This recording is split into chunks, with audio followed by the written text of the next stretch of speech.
दोस्तों को जय हिंद, वंदे मातरम। देखिए दोस्तों, मैं आप लोगों को बताना चाहता हूँ सीआरपीएफ हेड कांस्टेबल मिनिस्ट्रियल की जो है एडमिट कार्ड आ चुका है। अभी जो है इसका रिजल्ट आ गया था। ई एडमिट कार्ड जो है इसकी जारी कर दिया गया है। ठीक है, शॉर्ट हैंड जो होगा आप लोग का ऐसे स्टेनो का, और जो है टाइपिंग टेस्ट होगा जो है मिनिस्ट्रियल वालों का।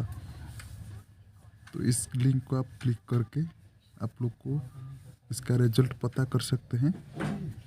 ठीक है, तो आप लोग का जो एडमिट कार्ड यूजर आईडी और पासवर्ड से लॉगिन करने के बाद आप लोग को प्राप्त कर सकते हैं। ठीक है दोस्तों, तो जल्द से जल्द मैं आप लोग को बताना चाहता हूँ कैसे टाइपिंग क्या होगा, दूसरे वीडियो में बता दूंगा।